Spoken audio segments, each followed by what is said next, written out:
Hey, good morning, everyone. Happy Friday. And of course, welcome to this week's new episode of Breakfast of Boom. Apologies being a few minutes late. I had game footage set up ready to go. And for some reason, it was stuttering. So listen, for your viewing pleasure, I'm going to show you the next 90 minutes of Redfall, a game that I absolutely loved. Yes, it had problems. I get it. But you know what? It was fun nonetheless, even with all its problems. And then with the updates, it's actually really good right now. But listen, we have great topics to lock up the next 90 minutes of your Friday morning.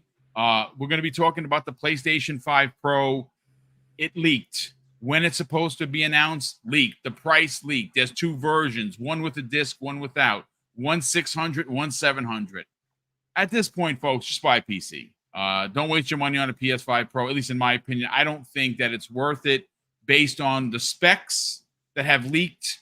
It is, not as great as a lot of people would have expected. And of course, this footage is freezing again. I don't get it. I don't get it, folks. So I'm going to try and work this out while we're on live on the air. But listen, Fuzzy Belvedere is under the weather today. He is not feeling good. He'll be back with us on next week, obviously. So of course, we wish him, well and take it easy and rest up. But we do have joining us, as always, Korkenstein. Good morning, kind sir. How you feeling?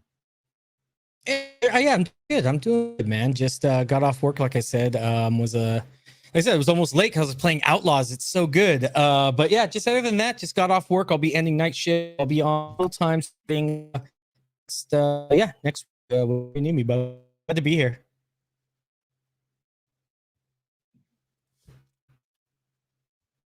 Wow, that's weird. We are botting. That's weird. Yeah, Corkinson, you might want to pop out and pop back in. Okay. I don't know if that's on your end because the camera is super fuzzy. Okay, and I don't know. No problem. I don't know if it's the software, but hey, joining us today, who did not join us on Tuesday's Xbox Factor podcast, the money-hatted one himself, Infinite Umbra. What's up, brother? How you feeling? What's up, Boom, my brother? Happy to be here. Of course, I missed Tuesday, so I had to come back and run it back, as you would say. Sometimes you got to pop out and show. I'll leave the rest to you guys' imagination. What's up, chat family? Happy to be here today. Yeah, we definitely got to talk about this, man. I was actually on a few different Discords and got a bit more information on this whole Black Myth situation. So I'll share that once we get to talking about it in a second. I don't. Am I botting too? No, you sound perfect. You absolutely sound perfect, folks. Let us know in the chat if there's any issues with the connection. I mean, it seems to be working fine on my end. I have full power here. It might have been just Korkenstein. And again, apologies for no graphics on the screen because normally we have it set up for anywhere between 4 up to 10 people. What we don't have is 1, 2, or 3, which I think I'm going to have to get fixed. I'm gonna have to reach out to the artist known as Sean Labrie to kind of help me out with this. But good morning, everyone. Listen, look, here's the thing. I already see that there are people in the chat that are like, wait a second, Jeff Grubb is saying that this is false. I understand Jeff has great sources. Nick, of course, from Xbox Era, great sources. They both are in the camp of maybe this was a misunderstanding. If it was, then so be it. But that's not the information that I have in front of me. As a matter of fact, Infinite Umbra, Paul Tassi literally just tweeted. He actually, we're going to get into what he exactly said because he reported yesterday that from people he spoke to, the Black Myth Wukong, super secret deal with Sony was done. Now, we got to give credit where credit is due here, Infinite Umbra. And that, of course, is to Jez Corden of Windows Central. Jez, about a month ago, reported the exact same thing, and he was lambasted by many people in the PlayStation community for, trying to stretch the truth or paint game science into this bad guy. Look, it's business, folks. Game science isn't a monster. Let's get that clear right off the top. They are a studio, and they are a smaller studio. Now, granted, they do have the backing of Tencent, so they're not small in regards to monies, but this is a big game for a smaller studio. And you know what? Congratulations to them, where they have moved well over 10 million copies. It was confirmed yesterday that on the PlayStation side, if you did not know, 3 million PlayStation gamers bought this game. That's good. Is it great? Well, look, I'll say this, Umbra. 3 million of anything is good. But when you consider that this is available right now, currently only on a PlayStation 5 and on PC, and we're only talking about the PS5, 3 million versus 61 million consoles, we get into that conversation that we've always had. You and I have had this conversation. You've had it with Danny on the fix. There is some correlation and some finger pointing when you consider that many Sony players will run with the "we've sold this many consoles" narrative, and then when you try and take logic and say, okay, 61 million consoles, that's amazing. They're currently 7% ahead of where they were with the PlayStation 4. That's amazing. That means people are buying consoles. Congratulations, Sony. But we also have to correlate where if you have 61 million consoles and you sold 6 million copies, that would be 10% of the populace. I don't know if you or me or anybody in the chat will consider that to be great success, but they didn't hit 6 million. They hit 3 million. So it's half that. So 5% of the PlayStation populace, who of course is probably the loudest when it comes to this console war shenanigans, only bought this game. Now, again, your mileage is going to vary based on whether you think that is impressive or not. But when you compare it, and again, this is where we have to get into the one-to-ones here, Umbra. PlayStation, 3 million. PC, over 12 million. So, I mean, we're talking 4 times the amount on PC versus PlayStation. And now we start getting into the conversation where you look at what Sony has locked up with these super secret handshake deals, and you say, well, Stellar Blade, you enjoyed the game, you loved it. And if it would have been coming to Xbox, I would have bought it. And if during the Black Friday sales, it's under $30, I'll probably buy it. The same way I bought all the other Sony games. Well, I'm not going to pay $76.43 for each Sony game. I'm just not. I'd rather pay half price. And that's exactly what I did with The Last of Us 1 Remake, Final Fantasy 16, and a few others. So if Stellar Blade is $30, I'm going to buy it. I don't know if it's ever going to come to Xbox. Maybe it's 3 years from now we'll get there. But when you look at some of the games that they have locked up specifically this year, Rise of the Ronin didn't sell well. Final Fantasy VII Rebirth did not sell well compared to what they spent to make that game. Stellar Blade, after it was announced they sold 1 million, we haven't heard anything since. So how many of these games sold? Are these deals actually logical? But we're not going to actually go down that rabbit hole. It was just made for context for the story. So obviously, Paul Tassi reported yesterday that he has heard from a valued source that a deal was made and struck between PlayStation and Game Science to prioritize the PS5 version and get that out, and obviously hold back the Series X version. Now, this is not new news, Umbra. We've heard this time and time before. Sony continues to do this. Why?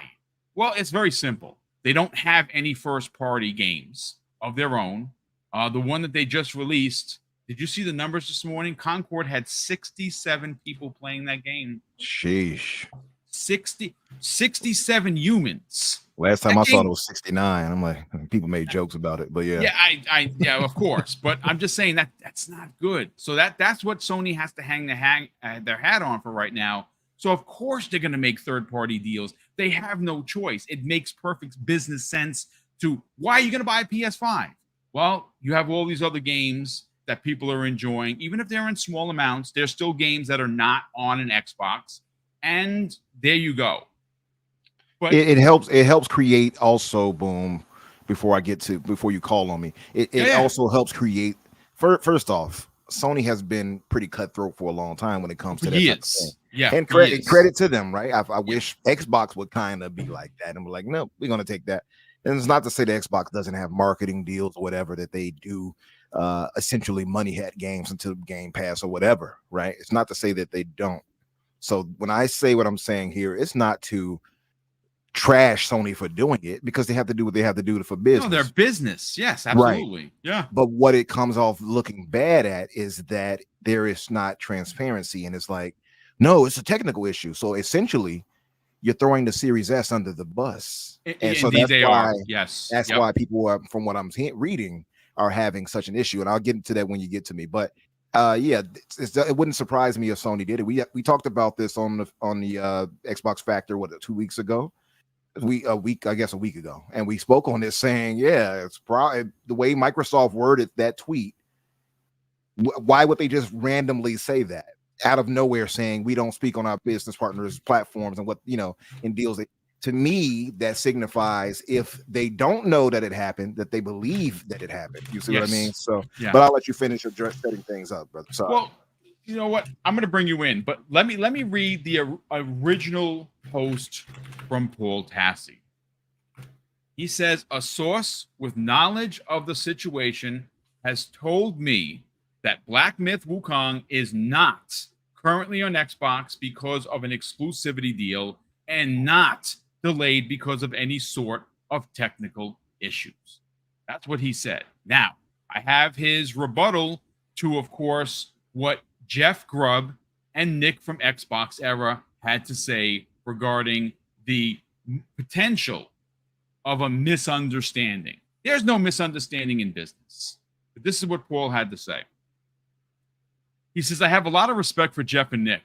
I would not have published without what I consider to be an extremely authoritative source. Frustrating to not be able to say more. So he is, of course, protecting his source, as he should. And he closes it out with saying, the situation has been described to me as bizarre, which I can certainly agree with at this point.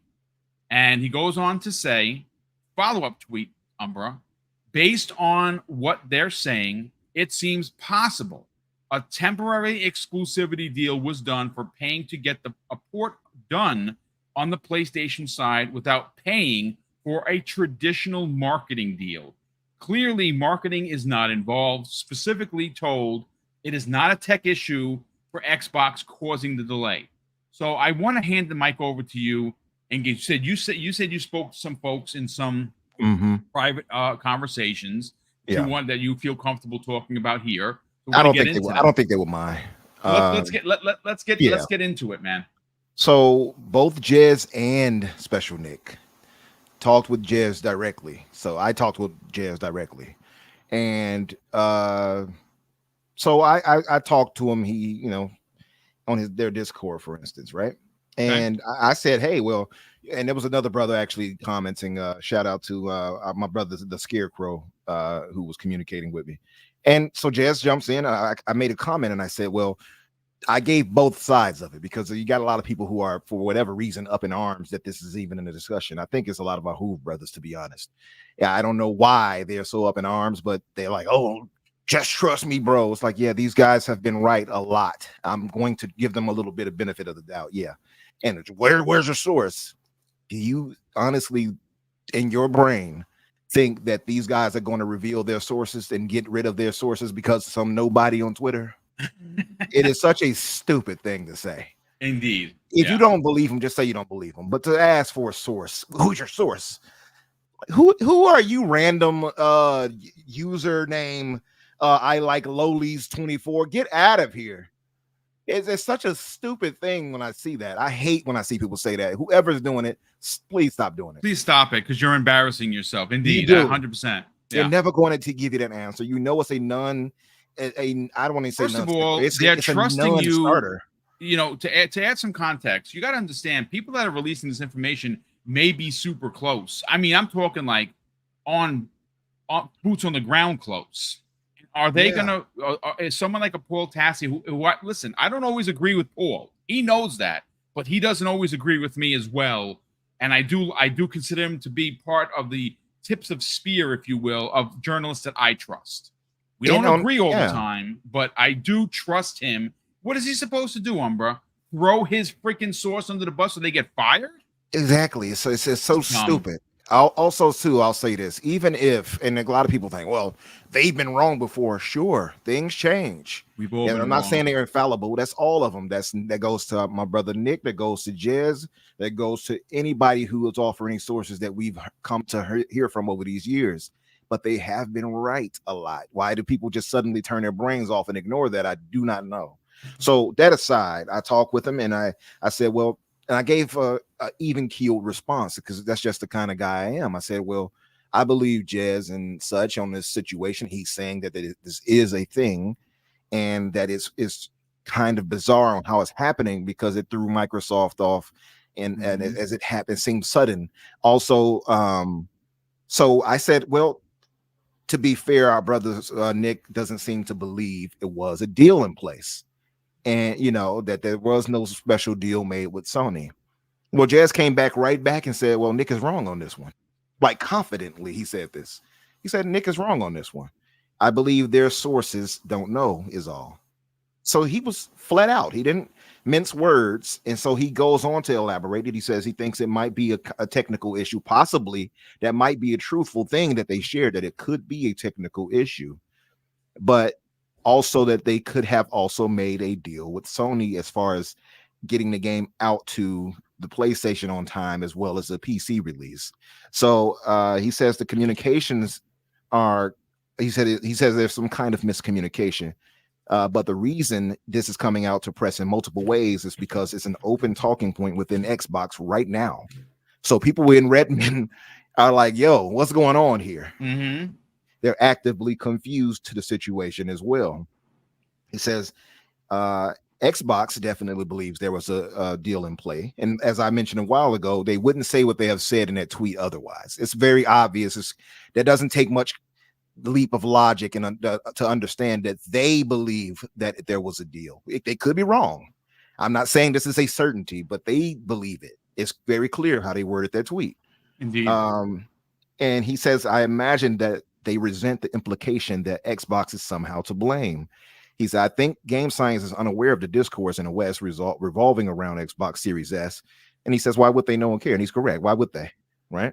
So while they might not be lying about technical issues being part of the story, the fact is right now there's some kind of temporary deal in place for PlayStation.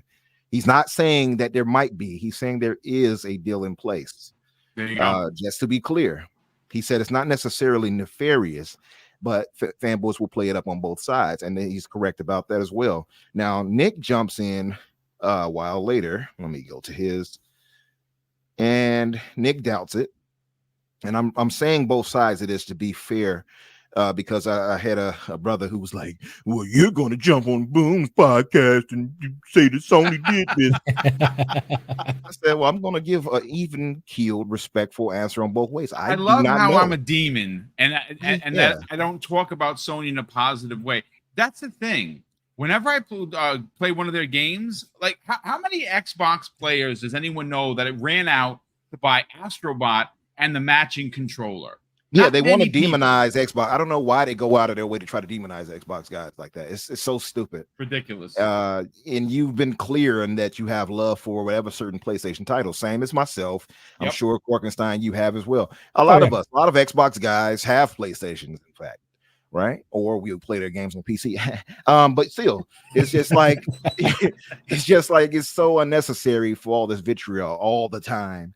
So Nick chimes in. He says, I mean, ignoring that I trust my source is good on this one for a second.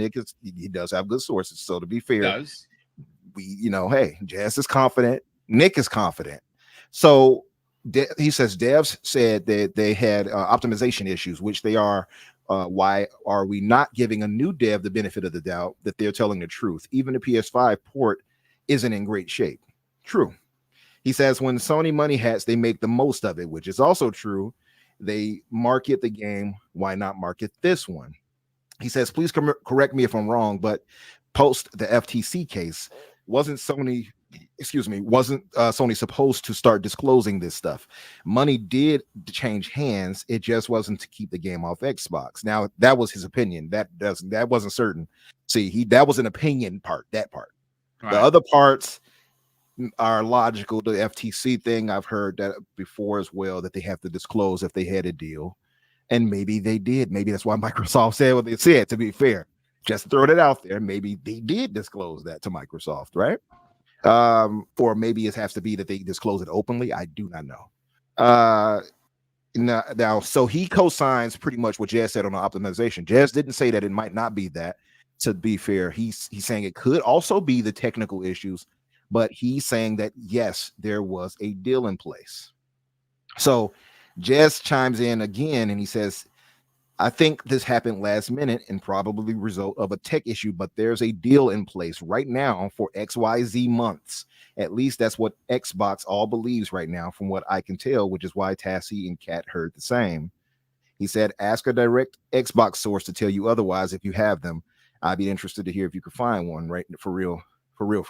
I know there's people who were at Xbox Mixer in LA who heard it directly too. Something occurred. I wish they just come out and say it. So they're both confident in what they're saying, and they both have decent sources, right? So who do we side with? I don't know. I can't say for a certain one way or another. I say that it's up to the person. Yeah. You know what I'm saying? It is up to the person, but I'll add this. I will go back to the point that Xbox clearly believes there's a deal in place. Yep. They Bloomberg also reported on. When have we ever seen them make a tweet like that? We've never seen them directly say something like that. Can I add some additional context? I have that tweet in front of us. Thanks to Hazardor Gaming, Dragon of Dojima. He's obviously, of course, Hazardor Gaming on Twitter. Follow this man. Hazardor. Yeah, Hazardor is a good dude. His turnaround when he gets the information is just legendarily great. So obviously he's been involved in this. He tweeted the original statement from Microsoft. I have that. I'm going to read it. And this is what the old Microsoft statement had to say regarding the initial report. We can't comment on deals made by our partners with other platform holders, but we remain focused on making Xbox the best platform for gamers, and great games are at the center of that. I don't think a spokesperson for Microsoft comes out and says this without believing that either something happened or this deal is in fact money had it. Now, again, I'm not demonizing Sony for doing that. They are a business. They don't have first-party games. They need new things for their platform. But I think where we run into the muddiness of the waters is game science being incentivized potentially to lie about why the game is being delayed without actually just saying, you know what, we took a bag of money. Because again, where this ultimately goes to, and what the press and of course many of the pundits, if you will, in the gaming community ran with Umbra, is that, oh, see that Series S, the potato has done it again. And it's unfortunate that console, yes, it is a lesser powerful console. But when a proper developer, like, I don't know, the people that made Baldur's Gate 3, who actually delayed the game on Xbox because of what they didn't understand was the Series S, turn around, put some dev time into it. Oh, what do you know? They were able to not only make it better on the S, they were able to make it better on PC, PS5, and Series X. Oh, all because of the potato, right? So again, believe what you want. Whoever's your favorite team. Like I said, this was reported on by Jez Corden. It was now reconfirmed by Paul Tassi. Bloomberg has reported on it. You know, again, your mileage is going to vary on who you believe, but just based on again, you said it, Umbra. the way that Jez immediately came back, he knows people in Redmond. He has one-to-one connections. I can't say who they are. I know some of them. Mhm. They're tip of spear for Jez Corden. So yeah, Jez is pretty. I mean, it's obvious he's pretty well connected. He's been right way too much. Same with Nick. To be fair, Nick has been right. Well, I don't know if he's. I would love to see like a list of what were they wrong on, what were they right on, who had the most. But listen, much love to both. We don't know the answer for sure. I'm not trying to state this like, yes, he's definitely correct. All I'm saying is they're both confident in what they're saying. But I would say Jazz to me makes the most logical sense simply because we know Sony has done this before. There are different types of deals that can be made that don't have to go, the typical I money hit you for whatever way. And Microsoft's rep, like you said what they said, and that tweet is still there. They didn't delete it. It's not like they say, oh, let's get rid of this. We can't, they left it there. So they posted it in anger. Yeah, that's at least that's what I feel. They posted it in kind of an anger to say we're going to keep this here, to say, hey, this is not on us, essentially, because again, it does come back to the Series S or Microsoft in general being blamed for the issue. Yeah, no, I dude, 1,000%. Great way to open up the show. Korkenstein, welcome back, sir. You've heard what Umbra had to say. You've heard the tweets. I read them verbatim from Paul Tassi. Let's get your thoughts on this. Who do you believe? And more importantly, this sounds, look, take it for what it's worth, Sony Playbook 101. Yeah, so like I said, let's continue on. Like I said, I love that Umbra did the even keel. Let's continue on with that kind of style of thinking here. I think both are right. And I remember we were talking a little bit in our chat about it, what I thought would happen, and it's sounding more and more like that might be the case. So just with my experience working in the industry, what I think happened is Game Science they were in trouble. They were hurting. Wukong was in having technical difficulties. They weren't on track to meet that deadline.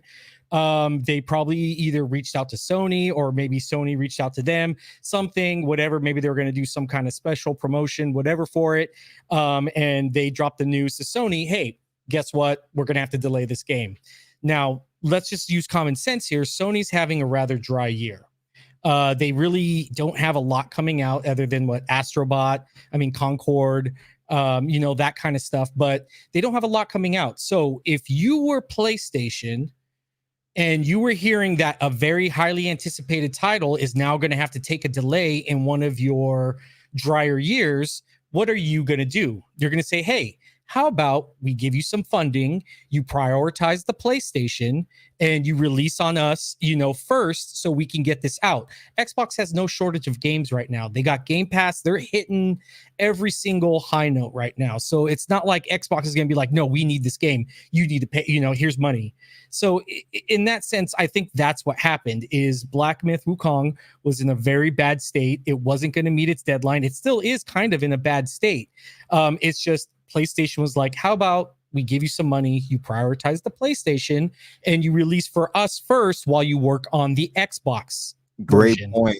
Exactly. And I think that's what it is. It's not saying they're not saying we're exclusively holding back from Xbox. They're just saying, listen, we want this game. We need this game. Here's money. We'll give you some funding. Just prioritize ours first and gives you time now, extra funding to, work on other versions of the game. All we want is it first. And I think that's what happened is it's not really an exclusivity deal. It's not really a marketing deal. So maybe that's why they don't have to disclose. It's just a kind of one of those gray areas where they're giving funding to a game just primarily just so it's not like they're going to see a added benefit really, like to where it's like they're not doing it so it's could be like keep it off Xbox. They're doing it so they could get a game on their platform as fast as possible. And so that's where I think kind of that little late where people are hearing one thing, somebody's hearing something else, and it's now two things just coming together, and everybody's both right. It's just they're hearing it from different sources, and no one's kind of putting the pieces together. So if I had to guess, that's what I think happened. That's just my kind of I mean, guess. it's a great assessment. And again, but look, we all we have to do is look at past history, and I think that is why someone like myself, well, I'm not calling foul. I'm just not. It's a business, folks. It's not show friends. It's show business. Umber says it all the time. It's just, it wouldn't surprise me if there was, hey, to a T, what Korkenstein said. Hey, prioritize the PS5. We know you can't do both. Here's a bag of money. Now, is that holding it back from Xbox? Well, it's Sony. So maybe Sony says, hey, here's a bag of money, but on the back end, hold this back 6 months. We don't know. We're just going based on multiple opinions, multiple sources, but I'm going to leave it there. You obviously run with the narratives that you feel fit yours. I'm going with people that I trust. Jez Corden is confident, and so is Paul Tassi. You want to add some? Both are very confident. Nick is confident too. I still err on the side of Jez on this one personally, but I think Korkenstein, I think your point was salient, as they would say, my brother. Yeah. I think it's a mixture of both things kind of coinciding the way you just said it. Just to address my brother Alvin in the chat, Alvin. He says, nah, if that was the case, PS5 will be releasing before PC. No, sir. They saw those numbers of pre-orders already on PC. No way in the world would they take that and say, nope, we don't want that. They're over 12 million. It may even be more. It may be more right now. I'm going to do a quick check while we get to the next topic. But it's selling like freaking hotcakes on PC. Yep. And deservedly so. I love the game. I'm there day one. They're getting my full boat money when that game comes to Xbox. Like I said yesterday, and I've said the day before, I didn't buy it on PS5 for two reasons. One, I don't like the DualSense enough to buy it on PS5. I know there's ways you can play with other controllers. That's great. But I would rather play it on Xbox. That's my preferred place to play. Plus, it's not running that great on PS5. It has its issues. So I'll just wait for a more optimized version, and I don't play on PC. But, gentlemen, I would definitely say, honestly, I said this yesterday on the fix. I'm going to say it again, and I know it's going to sound elitist. And not everybody is in the case and situation that they can do this. If you can find even a low-end PC that is able to do 1080p and 60 on PC, I would opt for you to do that, because I just don't think they'll get this thing optimized correct on consoles. I just don't. Unreal Engine, fine. My beloved Unreal Engine 5 is very demanding. Boom. It is, and it demands the best. So it is tough. I think it's going to be tough to get this game up there, but at the same time, it might not be as optimized as it could be either. So maybe I'm wrong on that. Maybe they can get it to 40. We've seen that before with other titles. So, but I would still say, hey, y'all, get a PC for this one. I mean, listen, I mix and match. High-end games, PC, regular games, Xbox, and I'm just not a PC dude. Like I said, I could be given one and I wouldn't use it. Honestly, I just wouldn't. Mrs. Boom has a 4060 sitting right over here in her Alienware. I don't care. Boom, you got to get on that, brother.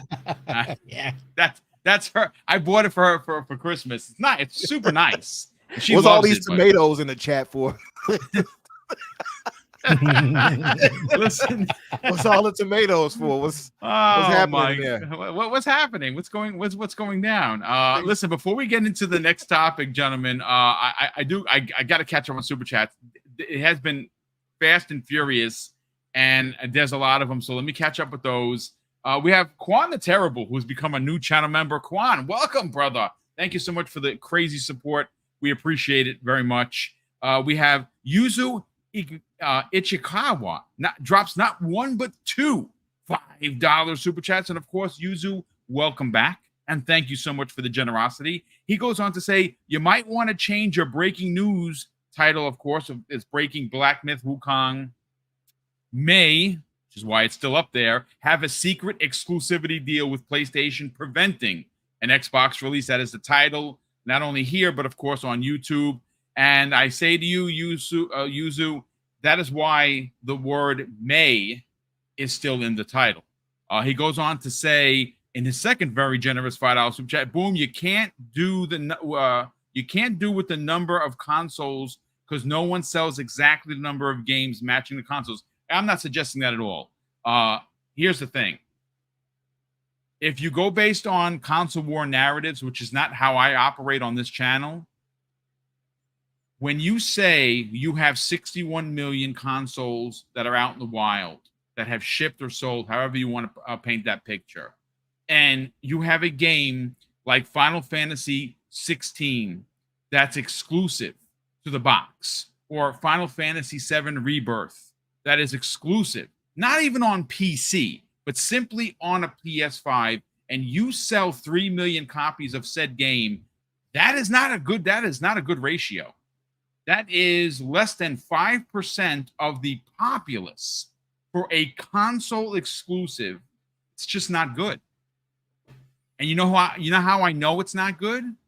Because Square Enix told us that they suffered greatly financially because of those exclusivity deals with Sony, and they're no longer doing it. They told us that. They literally told us that this week, that because of those deals, they suffered financially of epic proportions. So you take a game like Stellar Blade. Stellar Blade is exclusive on PlayStation 5. You can't play it on an Xbox, and it sold 1 million copies. Is that good? I don't know if you compare that to 61 million PS5s. Same thing with Rise of the Ronin. It sold good for the developer. It sold more than a PS3 exclusive Neo, but did it sell 5 million? No, it didn't. I think it sold 2.5 million. Is that good with 61 million consoles? I don't think it is. I'm going to be honest with you. Now, the only one that you can say that does break records when it comes to one-to-one, meaning console and software, is Nintendo. Their percentiles are ridiculous. There's in some cases over 50% when it comes to their games. Look at how many copies of Mario Kart, an old remake, sold. It's pretty high. If it's not 50, then it's in the mid 40s. They're the only platform that does that. PC doesn't even do that. But thank you again for the generosity. We appreciate you being here. We have Giggity08 drops a very generous $5 super chat and says, if Game Science doesn't release on Xbox, then IG they don't want my money, which is a shame because I really want to play it. And I'm right in your boat. If it never shows up on Xbox, then Game Science has lost my money because I'm not buying it on PC because I don't play on PC, and I'm not buying it on a PS5, even if it was $30. I'm just not. I prefer the Series X controller. I prefer my Elite versus the DualSense. It's the battery life is 10-1, and the DualSense is a fine controller. It's just I'd rather use an Xbox controller. Scott Woodford drops a very generous $5 super chat. And Scott goes on to say, I have heard Sony paid Xbox to get Indiana Jones to PlayStation 5. I have not heard that, Scott. I haven't heard anybody, but they're going to pay. Obviously, they're going to want that game on their platform. I'm not sure how that deal went down. I don't know if it was something that was already done with Disney. I don't know. But if we do learn anything, we will certainly talk about it here. Will Broke Boy Lewis drops a very generous $10 super chat. And Will goes on to say, question. Been reading few places that PlayStation paid money to help with the development of Wukong port, and that's definitely possible. Do you think it's possible that Game Science came to Xbox for the same and they said no, so Game Science prioritized PlayStation? I mean, we don't know, right? I have not heard that. So what we have heard is that the people, meaning Xbox, in Redmond, in Seattle, are bamboozled by what happened. So you know what that tells me? They didn't come to Xbox. because then Xbox would have never made that statement. Hey, listen, we can't really speak on our partners and what they do with other platforms, because what they were doing ultimately is saying, hey, we're getting thrown under the bus here. Somebody get in front of this and let them know that it's because they're going to blame Xbox. Everyone blames Xbox. As a matter of fact, a running narrative meme is anything that goes wrong in the world, just blame the Series S. I see it all the time. It's hilarious. Hashtag the Series S fault. Potatoes are not growing in California. God damn it, that Series S has done it again. Like, I mean, it's ridiculous, but it's a meme. Will Broke Boy Lewis drops an additional very generous $5 super chat. Will goes on to say, I pre-ordered Astrobot in the controller. Yes, so did I. Cannot wait. Also, got notice today from Best Buy saying my control. Oh, dude, no way. Your controller was delayed and may not ship. That sucks, dude. I don't even remember. Did I get it from Best Buy? I might have got. Now I have to check, dude. Is he talking about the Astrobot controller? The Astrobot controller. Oh. No, you know what? Hold on a sec. I have my emails in front of me. Let me see. You know what? I actually got it from Sony Direct. I bought it from PlayStation Direct, so I'm good. I have an email. Yeah, so we're good. That sucks, Will. I wasn't too interested in a Astrobot controller, but I got eyes, man. That blink. Yeah. Maybe I'm just a big nerd. If the eyes blinked, I'd be like, okay, I'm getting that. But it's like it's just staring at me. I don't want to. It looks really cool. Yeah, it does look good. Listen, I get it if you're not a nerd like me, but I'm a platform guy and I like controllers, and that controller to me is dope. But Will, hopefully they do ship it out, brother. I hate to hear that sucks. Smuzz246. Hey, Smuzz, welcome back, brother. He drops a very generous $5 super chat. Smuzz goes on to say, Microsoft and Sony have both been more hush-hush about things since the trial and regulatory scrutiny. Deals like this put them on regulators' radar. That's a great point. Yeah, they absolutely do. Now, again, not regulators here in the U.S. because Lena Khan only hates Microsoft but loves Sony apparently. That's a story for another day. But Smuzz, thank you so much. Reggie Mobile 9 drops a very generous $10 super chat, and he says, "Salute to you and the team, Boom." Well, thank you, sir. I note Microsoft Xbox rarely speak on Sony's money hatting, and much of what we've learned from came from the FTC leaks. So when Xbox made that statement, it made it more valid. Indeed. We literally just said that seconds ago, and I believe it. Hey, Risk It. Welcome, brother. Nice to see you here. He drops a very generous $2 super chat. And he says, damn you, Series S, and shakes the fist. You see what I'm talking about? There it is. Yuzu Ichikawa drops an additional very generous $5 super chat. And he says, that rep could be lying, to be fair. Xbox has been known to use media to turn heads. I think they lied and to get bit. Listen, Yuzu, brother, I mean, I hear you, and you're 10 toes in. I'm not even going to fight with you. Your point is well valid. I appreciate the generosity, but I got to push back and say it is not. Can anyone actually raise your hand, class, in the class, where we've seen Microsoft, or specifically Xbox, use the press to their advantage? What, maybe during the 360 era? That hasn't happened in a decade. Listen, for saying what you said, I'm reporting you to Nintendo, Yuzu. They'll take care of you. They take care of all the Yuzus out there. Oh my God. Listen, Yuzu, I appreciate it, brother. Listen, again, you're 10 toes down, and I'm not going to push back on you. It's your opinion. We love you for it. But I'd have to disagree there. I don't think Microsoft, and specifically Xbox, uses the press for anything, because the press, quite frankly, hates Xbox. All of their money that they make is on hating Xbox. Xbox would not use the press for anything, as they shouldn't, I should say. But Thanos, who's been a channel member for a whopping 58 freaking months. Dude, salute to you. That is crazy generosity. He says, thank God it's Friday. Indeed it is. Mrs. Boom has got a 3-day weekend. Now she can just cool her jets a little bit because she works super hard Monday through Friday. And we are doing a show on Monday, by the way. We are not taking a break. So there is going to be a show for Labor Day. It's going to be a quick, like maybe 70 minutes, 80 minutes, but I'm going to be sitting down with at least Fuzzy Belvedere. Hopefully he's better by then. And potentially I Still Rain will be joining us as well. But again, I'm working on that show.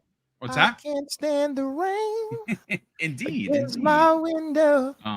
Shout out to Steele. Also, Fuzzy, hope you feel better, brother, if you can hear us. I know. Yeah. I hope you feel better, he got ran over by a tractor trailer, not literally, but by a bug that felt like a tractor trailer. So, okay. He's okay. I'm like, wait, hold on a sec. Are you sure he's okay? I'm like, that don't sound like he's okay. Okay, all right. So listen, okay. JJ saying drops a very generous $5 super chat and says Sony seems desperate. It is taking a long time for their games to come out, so they rely on deals like this. Also, better getting on PC than a PS5 Pro. So I'm going to stop right there because obviously we still have a bunch, but I do want to get into the topics. Now, look, there are two that we want to get into, but specifically, I kind of want to talk about Xbox in Japan. We just, again, is this the biggest story of the day? It's not, but it does have a significant amount of substance. Now, what we do know is the Xbox Series X and S. How much do they actually sell in Japan? Probably not good at all. Japan has not been a market for Xbox since inception. They made some strides during the 360 because they had some pretty strong Japanese exclusives in regards to JRPGs like Blue Dragon, like Lost Odyssey. There was quite a few others, and it moved the needle a pinch. Now, was it record breaking? Well, for Xbox and for Microsoft, yes. But when you compared it to like what Sony has done and what Nintendo has done, it's single digits. It's not that big of a deal. But Sony announced at the beginning of the week, Mr. Umbra, that they were raising the price of the PlayStation 5, both versions.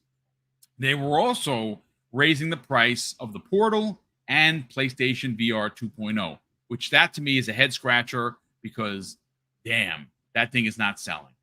But they raised the price. Now, a day later, it was reported by many people on the socials that Xbox Series X and S jumped up and was selling out left, right, and center. Now, I pulled a particular tweet from GPT Gaming News, and it's at GPT Gaming News on Twitter. You should follow them. I follow them. I'll tell you right now who they are. They have nearly 68,000 followers. They said just some friends who created the best brand for Game Pass news and Xbox news. And obviously, they have also VGT Gaming News as well. They're not affiliated with Xbox or Xbox Game Pass, but they do report on Xbox news. So to have nearly 70,000 people following you tells me that you know what you're talking about. I follow them. Well, they tweeted this, Umbra, and it's very interesting, and they have some stats, some actual hardline numbers, which is what I like to consider evidence-based conversation. And I love that because, again, opinions, they're like a-holes. Everyone has one, and they all stink, right? But this is numbers, and hard to argue the hard fact and the numbers. So it says this, Umbra. Shortly after Sony announced its price increase for the PlayStation 5 in Japan, the Xbox Series X sales have massively shot up across all Japanese retailers. On Yodobashi, which is a big chain or a big electronic chain, the Xbox Series console shot up to number 8 in the sales chart on August 29th, despite not being in the top 100 the previous day. We'd like to welcome all of the Japanese gamers to the Xbox family. Now, granted, how much is this? I know so a lot of people, they sold 10 consoles. I don't know. I don't have the exact numbers.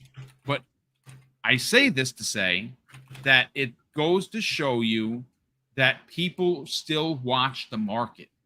And when something like the PS5, the price is being raised, and you can get what is considered, listen, the actual specs and numbers of the PS5 current versus the Series X, the Series X is the better console. That's not, I'm not making it up, folks. The numbers are the numbers. Now, do some games run better on a PS5 than the Series X? Sure. And that's optimization. And if you put the work in and you're a developer, you can get your thing running at tip-top shape. But, Umbra, when you consider the price increase, the day before, it wasn't the Series X was not even in the top 100 at Yodobashi, and has now moved itself into number 8. That's significant. They are a big Japanese electronic retailer. That's a really big deal. Big story of the show, not really, but one worth a conversation. Let's get your thoughts. Well, first, I would like to welcome our Japanese brothers to the fold. Irashimase. Welcome. Domo arigato. I'm not trying to be funny. Those are really. I know. words. I believe you. I've heard you talk Japanese before. So. Yeah, but listen, I have to bring a bit of reality to it. Now it's at number 1. It looks like. Wow. It was at number 2 about 12 hours ago, and if you go to Yodobashi site, it is at the top of popularity. So it looks like it's number 1.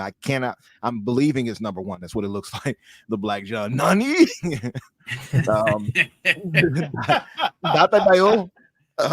It looks like it's number 1 according. If you go to the Yodobashi, the site, it looks like it is because it's at the top of the popularity.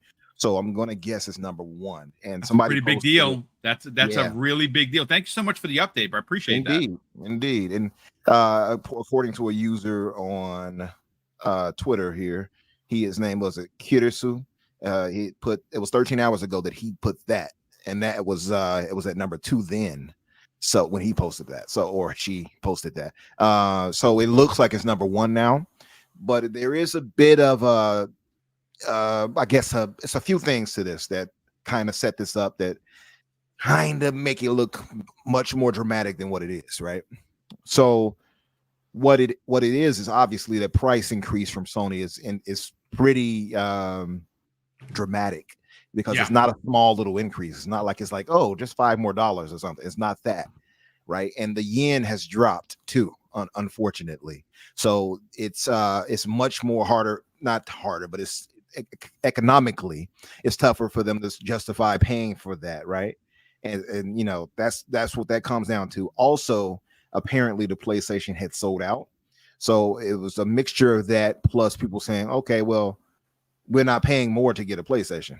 And then we all know Japan is Nintendo territory, right? It's pretty clear. If anybody's going to sell anything, even if they raise the price to their lower yen, it would be Nintendo, not Xbox, not Sony, Nintendo.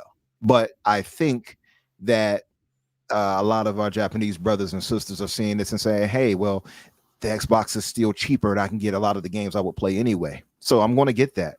Now, I think the numbers are not dramatic for what Xbox has sold through or been reserved for. No, it's not 10 million sold there. It's just like not. It's like 1,000 or more. Probably now, if it's at number 1, it's probably at the 2,000 range or something like that. Different SKUs at this point. When I looked last, I think it was like 1,000 or so. So it could be in 2,000. I don't know. But it's not like, oh, they sold through 20,000 or something like that, right? Just to set the table. So I think it tells us a few things. One, Xbox has a better price point, clearly. And Right. Our Japanese brothers and sisters are not so anti-American or any other thought that anybody would run with, that they're saying, hey, we won't buy this American-made, or at least Mexico or China-made console. I'm being fun. I'm sorry. We know it's not made here. But anyway, they are not so adverse to buying something that is tied at least to an American company, right? If it's a value there, which Xbox is, and the price is right, come on down, they will go ahead and do that. And that's what this is showing us. Also, again, we have to keep in mind that economically their money is down. It's Yeah, it costly to try to get into gaming already. So imagine trying to do that and get into this high-end AAA gaming. They're also that very Xbox and PC PlayStation can focused as afford. well. They're very, They are. if you're familiar with the Asian market when it comes to electronics, specifically gaming, PC rules the roost there. It just Mhm. does. Yeah. Mullet, too. Master, could you elaborate? I'm not sure what he means. He says Umbra is mostly China. China. I'm not sure what you mean, but is that you're well, we're talking about the yen here with Japan. I'm not sure if you could kind of elaborate for me if you could, please. And like Calorie said, it's Japan is mostly mobile and handheld centric, right? Korea is heavy on PC. China is super heavy Yes. on PC. Yep. So I think that, you know, also this is why they banked on the S doing really well in Japan, because it's small. A lot of our Japanese family like smaller devices, and I don't know what their fascination is about smaller things. Oh, look at it, the little toy dog or whatever. I don't know, but whatever the case, I think this shows that if Xbox plays it right with pricing, it can do better over there. And I don't know how long this will last. Hopefully it keeps going well. I mean, Yeah. they can use all the sales they can get over in you know, in Japan. So we'll see. I don't know in the East, but it is what it is. I think though, again, Sony's going to struggle there with that price increase, and especially with the Pro once it releases. It's just not going to sell well, I think. Look, it's sales that they normally would not have. And obviously, a big market player, Korkenstein, like PlayStation, made a major financial move to raise prices. It sent shockwaves enough to get the quote unquote American console into the top, until number one at Yodobashi. And again, if you're unfamiliar with who they are, they're basically one of the biggest electronic retailers in Japan. Like they are like Amazon would be for here, or you know, or if you're looking across like electronics, so Best Buy, if you will. They're pretty big. So for the Series X and the S, specifically the Series X, to get from not being in the top 100 Korkenstein to now number one in a day and a half, I'm sorry to say, again, I'm not selling this as they just sold 10 million X Series X consoles. That's not what I'm suggesting. But there is enough here, I think, for a conversation which we're having, and this is good for Xbox. Let's talk about it. Yeah, I think we're finally starting to see the foothold that Xbox has been working on. A lot of the you know, the fruit of their labor that, you know, they've been investing into Japan here. I mean, how many games are Japanese games came to Game Pass? You know, we have the Persona series, we have Yakuza. Yep. We're gonna have I believe it's I'm blanking, Metaphor, I believe is the name of it. Yeah, Metaphor. Yes, looks fantastic. That's coming. You know, there's a lot, and I just, you know, I see PlayStation making the same mistakes. This whole thing, that everything PlayStation's done so far is very PlayStation 3 again. It's just that PlayStation arrogance of, we can raise the prices, we have these games, you're going to buy Concord because it's a PlayStation game and we're known for our bangers, and it's not the case. Same thing what happened with PlayStation 3. They overshot the price. They try to make people buy, and it just didn't have. I just see a lot of the same things, and I think that's what's happening here. People push back, and I think that's what's happening with Japan. Is they're seeing what a great value Xbox really is. It's very consumer forward. You know, like we were talking about the other day, or like a long time ago when we first heard about the PlayStation Pro, as well. When people are thinking, you know, are you going to spend $650 on something, or are you going to spend like $230 and get access to 100 of games, day one games, something like Call of Duty, Metaphor, and who knows what other Japanese games might be coming to Game Pass? Which is the better deal? And just like Umbra, perfect point, I was going to make the same one. The yen is down. They need that economy boost. They need tourism to come back up again. And it's people will always vote with their wallets. when it comes down to it. And that's what's been the key for Xbox this whole entire generation, is being very affordable and consumer friendly. And I think we're finally seeing it in Japan. I mean, they're very mobile heavy, of course, the Switch. They like gaming on the go, but they also like PC, things like that. But I think now they're starting to see that, Xbox has value for them. And I think they're going to, word's going to start getting around. Oh, what's the sex? Why didn't I invest in this sooner? I get 100 games. What, you mean I could play Persona? I mean, yeah, it's, an older game for them over there, but especially like when Metaphor comes out, oh, I can play this day one and it's only $17. Why didn't I do this sooner? Who else knows? Visions of Mana just came out as well, I believe, or is coming out soon. So there's a lot that Xbox has been really putting Japan, and I think finally we're seeing Japan realizing the investment that Xbox has put into it there and the value that it has. And I think that's just the biggest thing right there. It could be a big jump because of PlayStation. Maybe a lot of them already have it, but now they're looking for a second console. Who knows? But I think, with the whole price increase with PlayStation, it's just very PlayStation 3 again. And it's frustrating, to say the least. Just to throw a little bit out there, just as an extra context, as far as kind of not breaking news, because I guess it's been out for a few hours, but unfortunately, to your credit, you were mentioning Visions of Mana, and I'm hearing good things about it. Oh yeah, they're doing. You already know. Yeah, shout out to my brother Miles, because I told him I want to play it myself, have him on a show so we can talk about it. What a great human. Good what brother. An amazing human being. Miles Dompierre. Miles, fan number one. I will say this about him: I love every piece of that man, except for the fact that he hates Resident Evil Code Veronica. F you, guys. Okay? F you. I love Code Veronica. One of my favorite in the series. I hope they do a remaster of that. PS, by the way, they're working. Nice.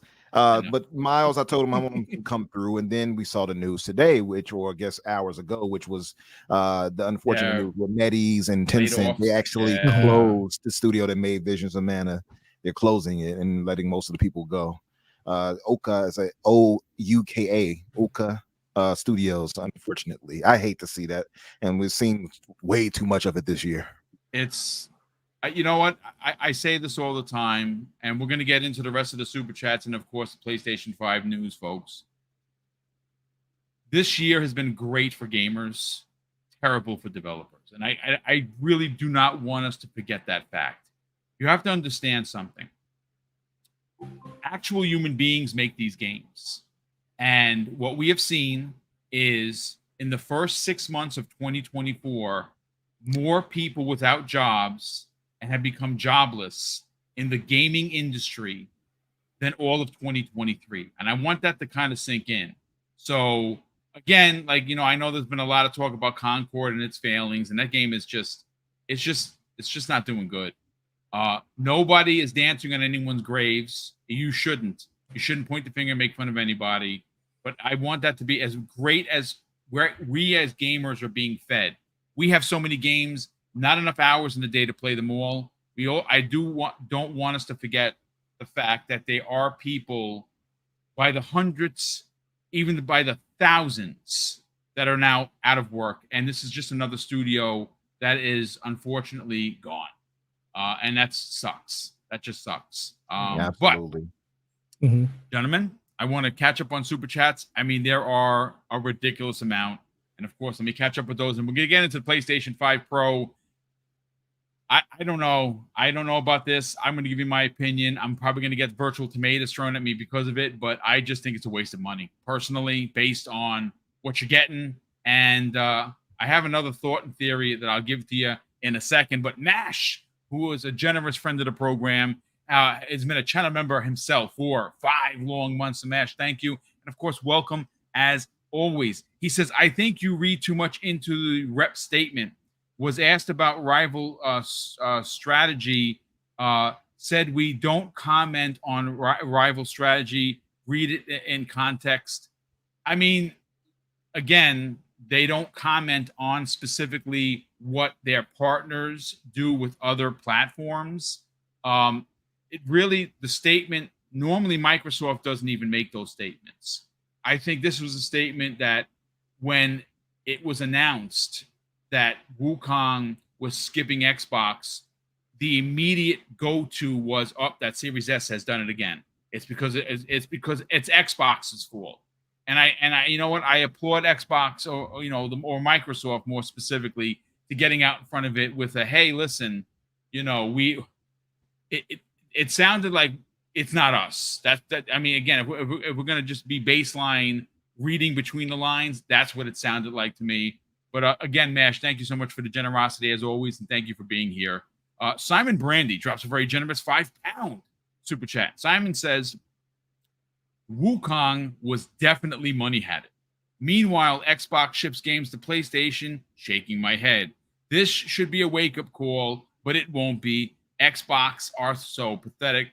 Yeah, I mean, I could see how you're pushing back against that. It seems like, PlayStation just takes, Xbox just gives, and when they're like this, "Can I have another, sir?" They mush them. Get out of here, kid. Yeah, optics wise, it definitely looks like it doesn't look good. Xbox is getting sunned left and right. It really does. It's not good optics, so you're not wrong, Simon. I hear you, brother.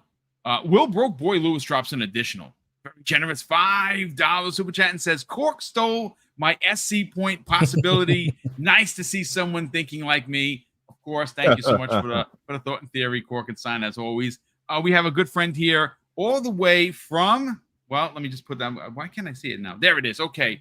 From Hawaii. So Nino Vestek, who's been a channel member for a long 10 months. So Nino, welcome as always. He says, "Boom, thank you for this amazing community. Great panel as usual. Call of Duty beta, baby. Xbox Series X is ready. Mahalo." And Mahalo, brother. As well. Someone actually had said, Mazer has said that in all caps, and I don't want to use the curse word, but basically you can play the Call of Duty Black Ops 6 beta on your TV right now using GeForce Now. Yes, you can. I have GeForce Now as well. I'm going to try it out. I want to see how it runs there, but of course it's probably going to run really good. We also have here pardon me, Adidas 20, generous friend of the program, drops an outstanding $5 super chat and says, "What's up, Chicago or Chi-Town, Cork, and of course me, Mr. Ginger Ale." Yeah, I'm born like that, but yeah, what up to you, brother? Thank you so much for being here.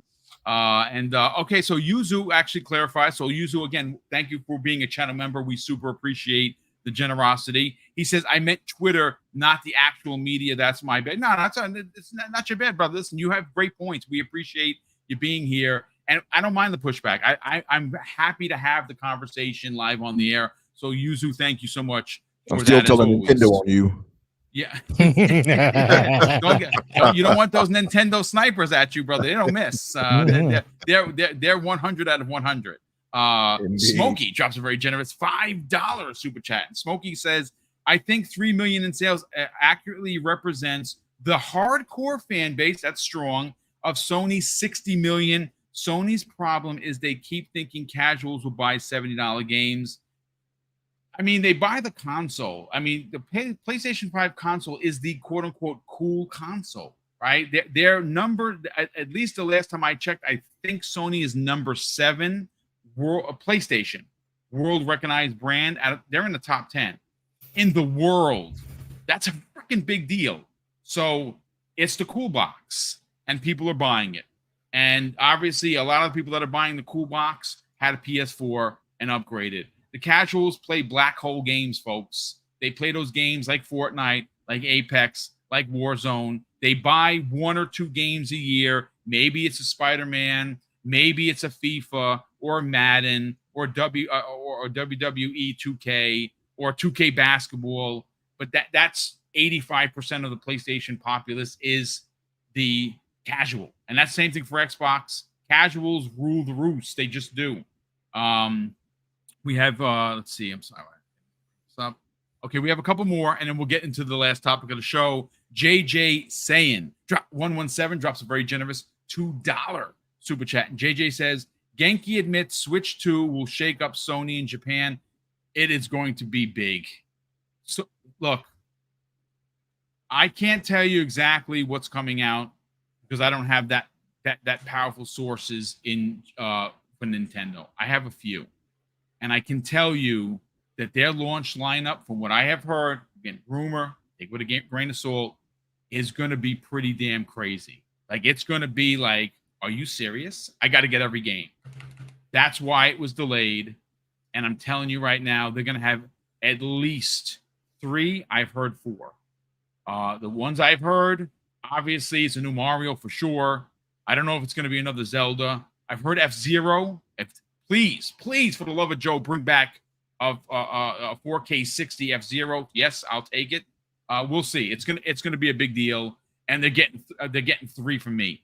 1 for Mrs. Boom, 1 for Tyler, which, by the way, I'm hanging out with a little bit later today, and 1 for myself. So they're getting me times 3. I cannot wait for the Switch 2. Will Broke Boy Lewis drops an additional very generous $5 super chat, and he says, "Did you see the leak / rumor from Ecstasies saying that 19 games are coming to Xbox Game Pass on September 17th? Of them being there's going to be okay, hold on a sec. He says on September 17 of them are day ones. I did not see that, dude. Now I have to go look at it. And we're probably going to leave with that story on Monday. Will, I didn't see it. I'll definitely go check that out. He says if that's true, that's a major deal. Yeah, dude.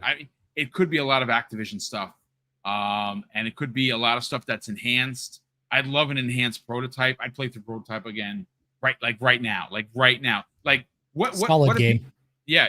What everyone's playing, I don't know. What I should be playing is Star Wars. You know what I'm playing? Mm-hmm. I'm not playing Star Wars. I have it. It's downloaded. It's ready to rock and roll. I am playing a 20-year-old DS game on the Series X called Castlevania Dawn of Sorrow. And holy moly, I got 12 hours in that game. And you know what? I'm going to beat the other 3 that I bought because it was a package. Castlevania, what's the name of it? Dominus something or other. It was $25. It launched just the other day. It's so good. It's so freaking good. If you are a Castlevania fan. I saw that advertised somewhere online. I was thinking about getting that myself. It's so good, dude. Please, if you're a Castlevania fan, you got to get. These are all DS games. Oh yeah. Brought to modern consoles. They look great. They run fan-freaking-tastic. I was gonna say, chat, get the tomatoes ready for him not playing Star Wars, but it's Castlevania, so you get you get a reprieve there.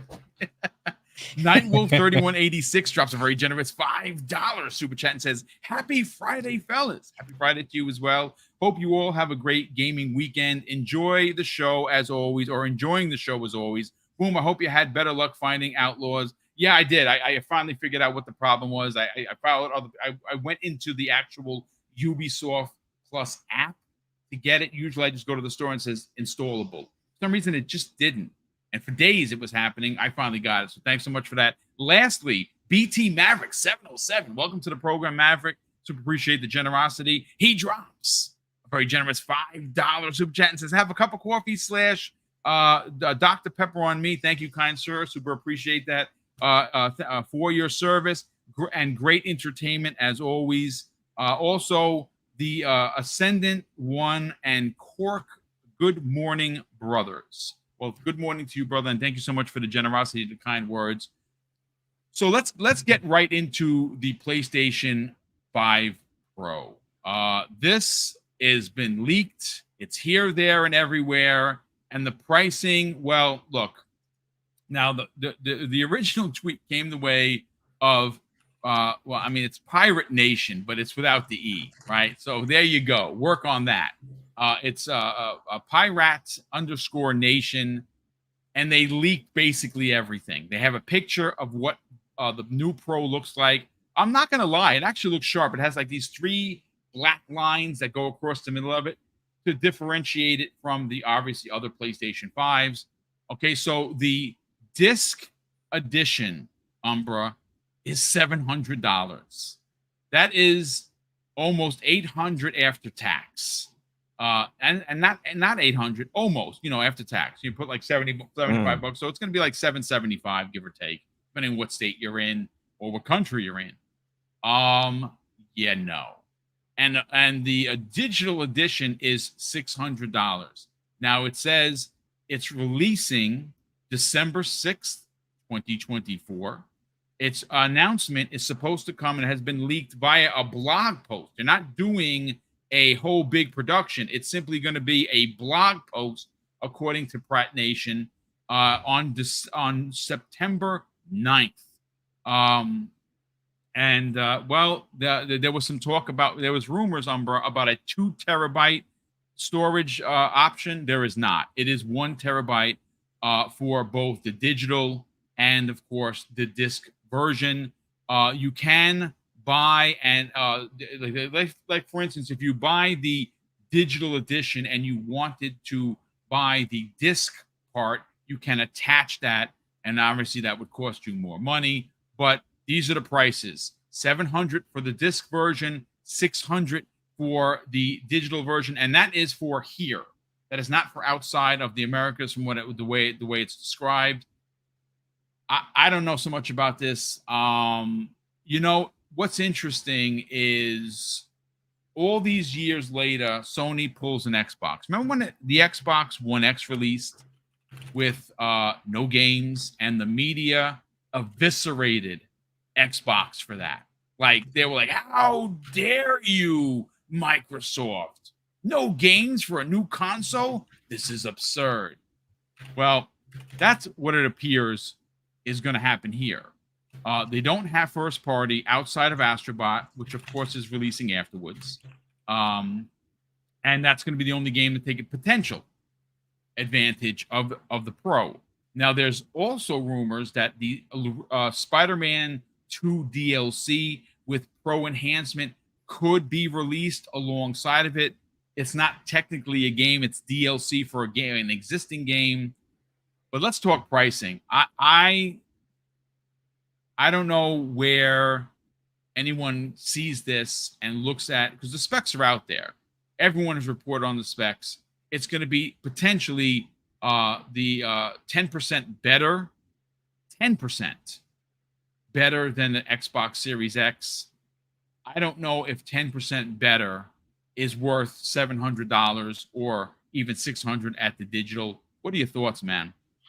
I want to highlight a pretty risque response from Paul Smith in the chat.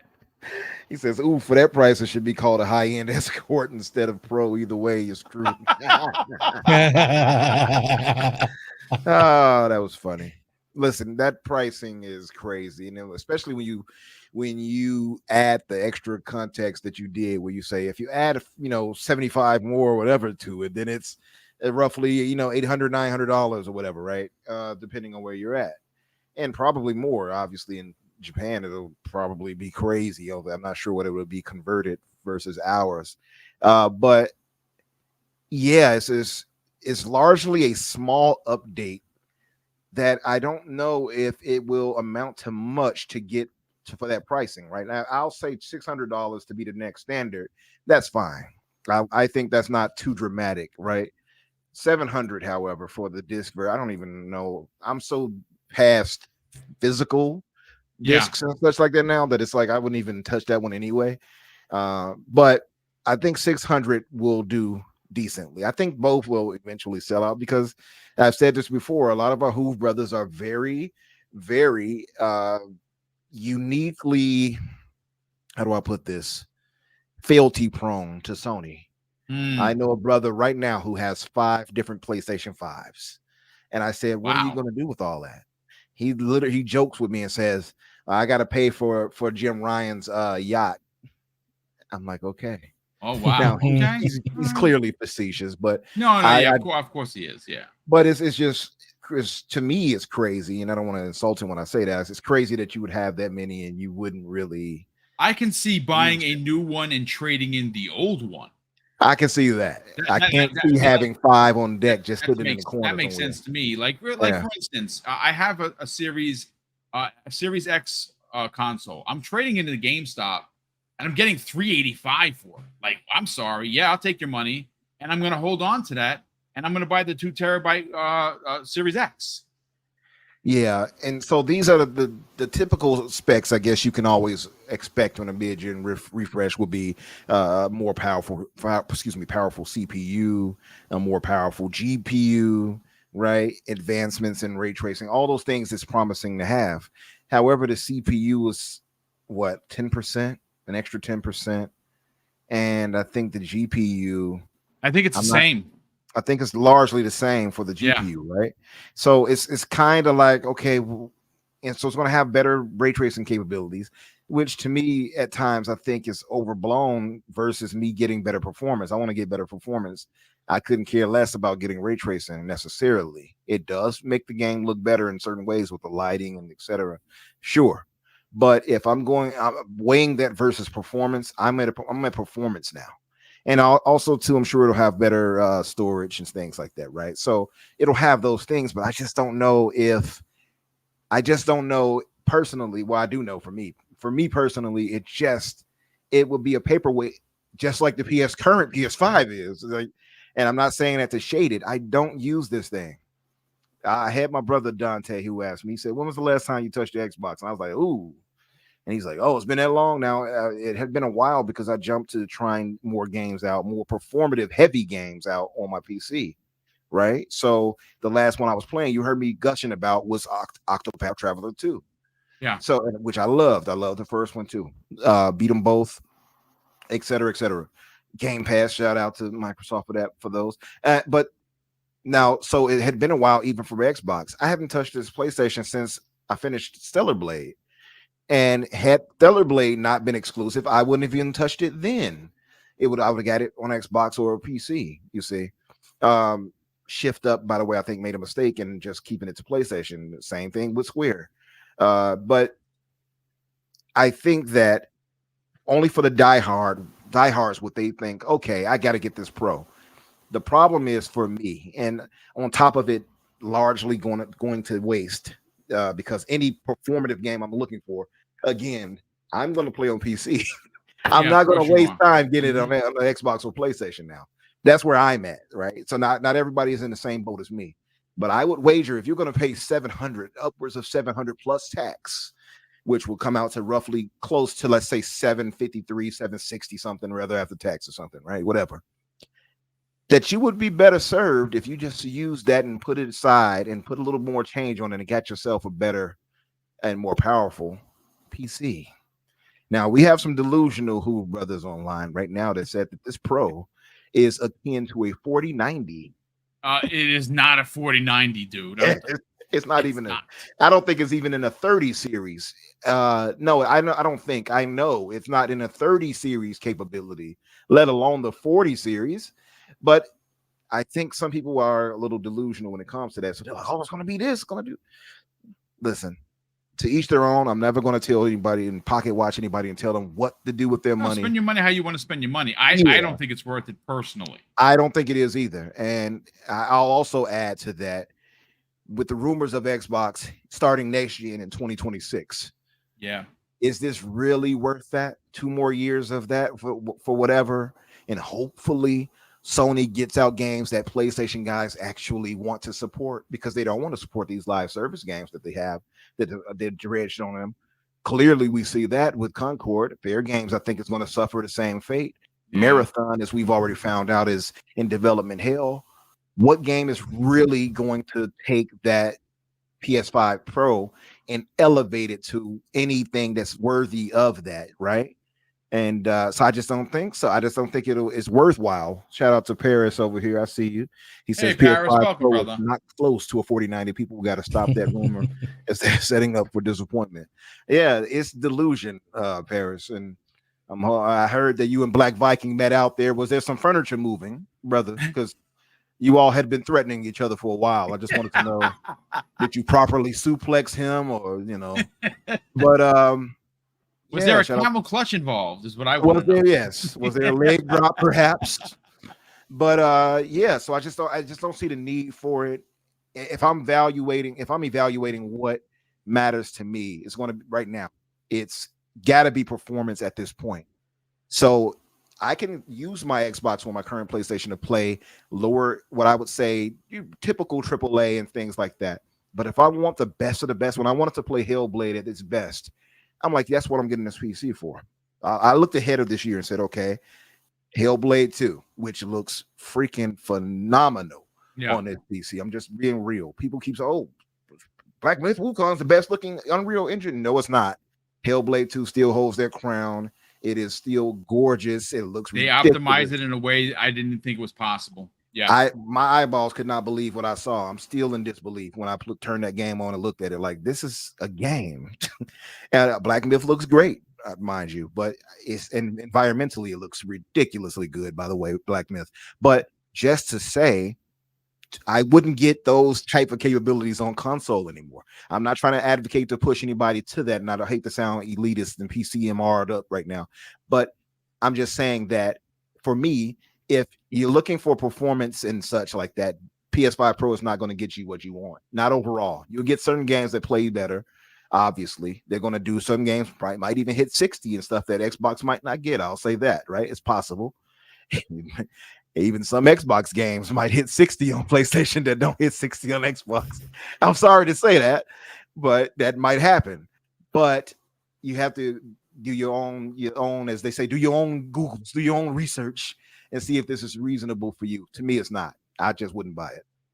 I mean, it's a fair point. I pulled up an article from Tom's Guide regarding the PlayStation 5 Pro and what exactly it is. Corkenstein, I want to read some of that to you before we get your hot take on it.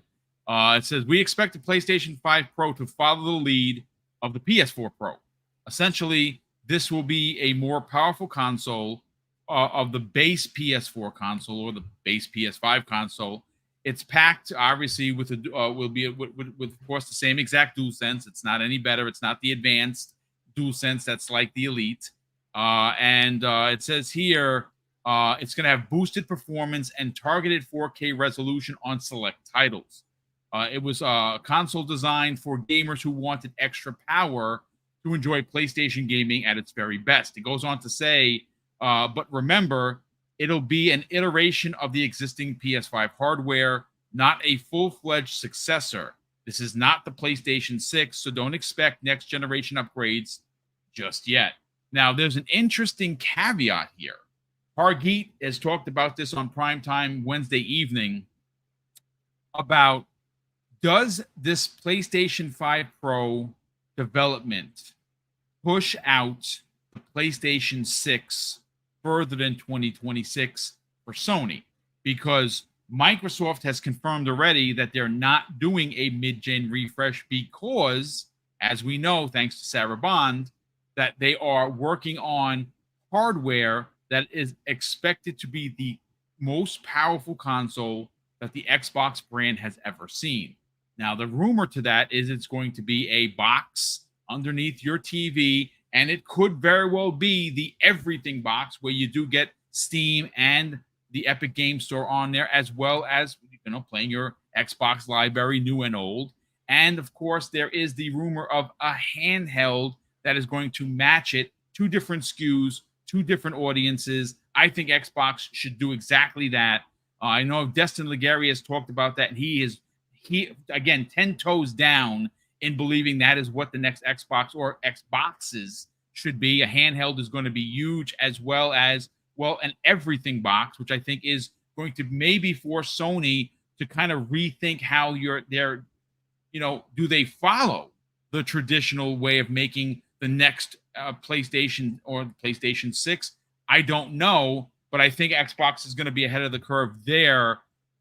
Pricing wise, one is, obviously 600, one is 700. I again, not for me. And if you have the money, by all means, buy the box.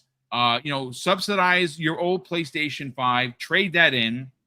I think you can get almost $400 at GameStop right now for your PS5. Trade that in and then upgrade for a couple of $100. Then I don't think that's a bad deal at all. But again, I don't pocket watch people. Let's get your thought on the pricing, the leaked pricing from Prot Nation. Yeah, I mean, I'm not one to tell people how to spend their money, but a fool and their money are easily parted. I think that it's a waste of money Primarily because a lot of people think that, oh, this, like I said, we've already had the 4090 rumors, right? Let's go with that. Let's say they do put a 4090 inside a PlayStation 5 Pro. There is no game on PlayStation 5 right now that will utilize anywhere near what a 4090 can do. Reason being, a developer has to go back and redevelop and optimize that title to run with a 4090 spec. And that means, like, it's not like a PC where, you have a wide range of minimum to, ultra. It doesn't work like that. You can't plug in, you take a 3080 out and put a 4090 in. Now you're getting ray tracing 120 frames per second. It doesn't work like that. You can't, with a console, you're playing Minecraft. You're not going to plug in a 4090 and expect it to look like Cyberpunk 2077 Ultra now. It doesn't work like that. A developer has to go back, optimize that stuff. Now, that's I love where that Tom's Hardware says is, he even says it, boosted performance and, ray tracing on selected titles. The reason being, Sony's either going to do first party titles, or they're paying a developer to go back and utilize the features that PlayStation Pro will have. And that's where I think a lot of people don't realize. They think they're just going to buy this PlayStation 5 Pro and it's all of a sudden going to start playing these amazing graphics, and they're going to go back and be like, wow, I can do this. Like Umbra said, yeah, maybe you might get a frame rate enhancement, maybe, but it's going to take the developers actively. They've even said this before. They have to go back and make a different SKU for that title and redevelop and optimize to utilize those features. So I think it's a waste of money. I think it's a giant cash grab. I think if you want to, if you're going to trade in your PlayStation 5 for a Pro, fine, do that. But please do not go out there, have a PlayStation 5 and have a PlayStation Pro thinking you're going to see these crazy new graphics and this amazing gameplay. There is nothing right now on the market that will even utilize the PlayStation 5 Pro fully. People aren't even utilizing the PlayStation 5 fully or the Xbox Series X fully yet. Indeed. They're still working on trying to get it. Mm-hmm. So I don't see why Sony is seeing the need other than to be like, yeah, these guys will spend money. Why not? You don't power to the pair. That's always been a joke, slogan of PlayStation, and it's true. So that's, for me, I just don't see why. It makes no sense. I could see why they took down the 2 terabyte. There's no way that, I think prices were ranging up to like 700, 800 before all of this. with the 2 terabyte. Yeah. Yeah. And if there's absolutely no way that you're going to be able to have that at that price range. I think what Sony's just trying to do, I think if anything though, it is smart to get a console out now while they don't have the titles that will utilize it, because they're going to be coming soon, hopefully in the next year or two. Yeah. But other than that, there's really no reason to get a new console, especially like you said, casuals. They're like 85, 90% of the market. They're playing Fortnite. They're playing, a lot of them, you're going to be like 60 FPS. Like I said before, they're going to think it's a Fortnite currency. Oh, can I buy that in Fortnite? That's just the way the casuals are. They're playing COD. They're playing Roblox. They're playing Minecraft.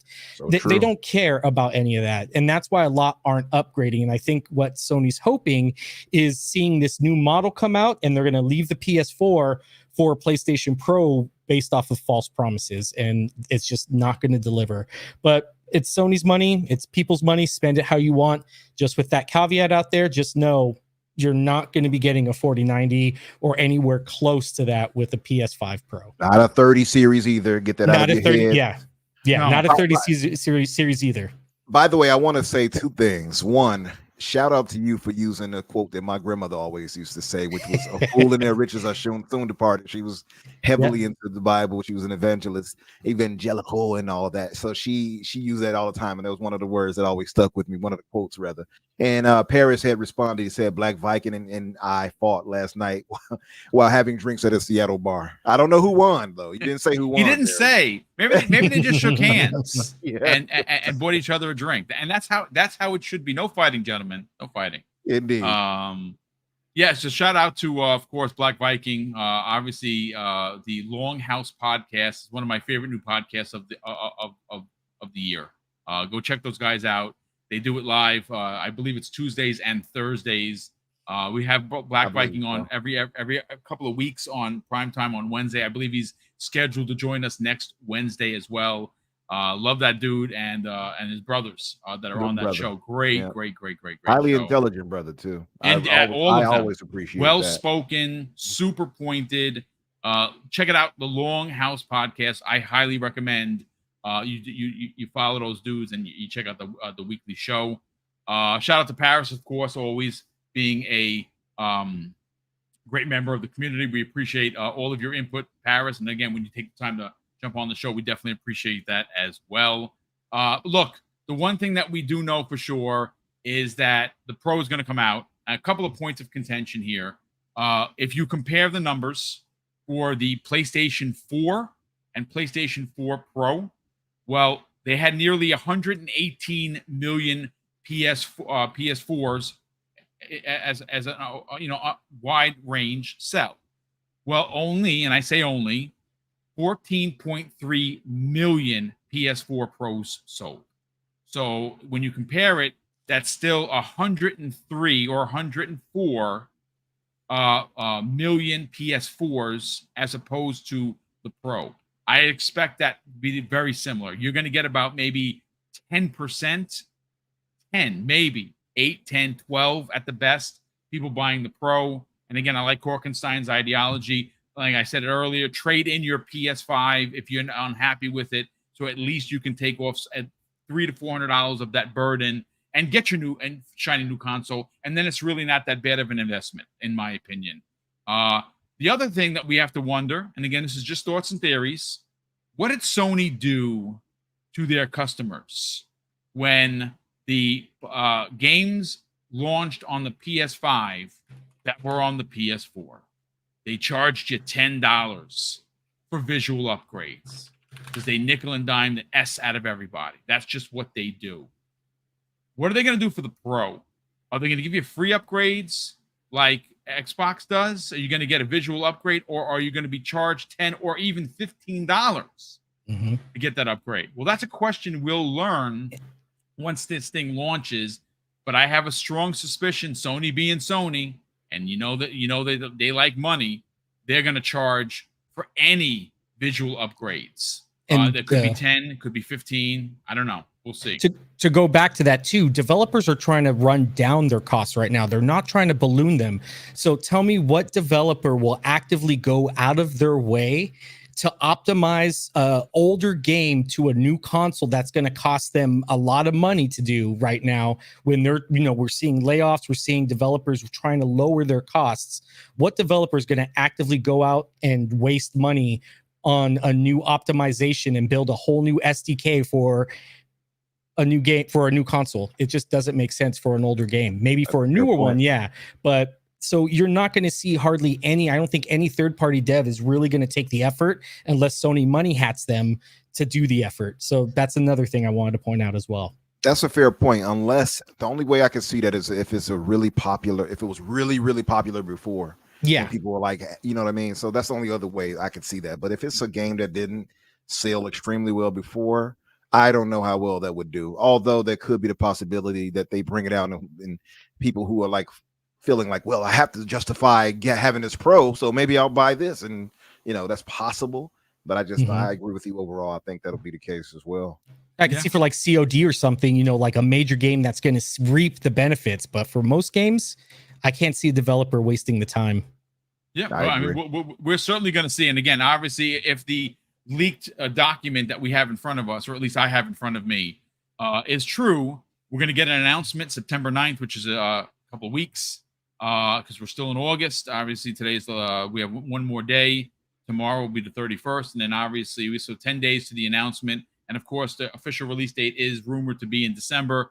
We'll see. But that's going to do it for us here today. Real quick, a couple more super chats to get into. Snap Blast Play, prominent member of the Twitter community, consistently puts out great tweets. Snap Blast, thank you so much for being here, brother, and thank you so much for the work that you do on Twitter. And thank you for the $5 super chat. He goes on to say, enjoying the channel, lads. Keep up the good work, and thank you so much for the kind words. And of course, support. And Risk It for the Biscuit drops a very generous $8, and he's 10 toes down, if you will, about mid-gen refreshes. He says this after dropping a very generous $8 super chat. There is 100% a need for a mid-gen refresh. If you want performance, then you want a new machine, either next gen or a refresh, unless you're PCMR. I think I like the idea that Microsoft decided, hey, we're going to just work on the next generation, because what they could potentially do is jump Sony like they did and get a year on them like they did with the Xbox 360 and the PS3. And if they do that, and again, obviously it's not going to have a red ring of death, so we're not going to be worrying about that. If it is the everything box, they have jumped Sony in a way. I'm not saying Sony's not going to recover or they're going to make changes. They're going to change their ideology based on what Microsoft is doing for sure.